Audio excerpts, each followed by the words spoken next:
هنطلع للناس في الشارع ونسالهم عاملين فولو المطعم بقالي ولا لا على اي منصه، وهنسالهم على نسبه شحن موبايلهم كام. ثواني. عامل فولو البقالي؟ اكيد طبعا مفيش كلام. وريني كده. لو عامل فولو البقالي هناخد شحن البطاريه بتاعتك جميل. وندي لك بنفس القيمه خصم. حصل اهو يا جماعه. مظبوط. طب ممكن تقول لنا شحنك كام في المية؟ 50%. مبروك يا عم، كسبت معانا خصم 50% على الاوردر بتاعك. والله.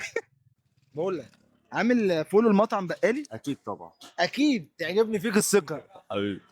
طيب ممكن اشوف بعد اذنك؟ مظبوط يا جماعه، عامل فولو اهو. تمام. طيب المفاجاه بقى ان ليك خاص نفس قيمه الشحن بتاعك. شحن بطاريتك كام في المية؟ دلوقتي 86%. 86% يا جماعه، ليك خصم 86%، تقدر تخش تستمتع فيه باي حاجه من بقالي، ساري لمده النهارده وبكره كمان. يلا بينا خش لو عايز. عامل فولو المطعم بقالي؟ عم. طب ممكن اشوفه بعد اذنك؟ مظبوط يا جماعه، مظبوط، عامل فعلا فولو المطعم بقالي. ممكن اعرف شحن بطاريتك كام؟ 50. 50. 50 يا جماعه، مبروك، كسبت خصم 50% النهارده وبكره على اي ساندوتش او طاسه من مطعم بقالي. جربت اي حاجه من عندنا قبل كده؟ لا الصراحه.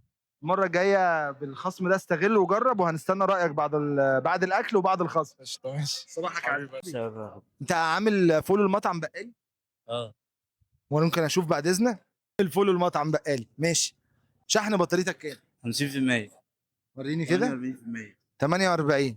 مبروك، كسبت خصم 48% لاي اوردر من مطعم بقالي، سواء سندوتش او طاسه النهارده او بكره. بيس. احلى مسا عليك يا باشا. خليك دايما عامل فولو المطعم بقالي عشان ممكن اقابلك المره الجايه.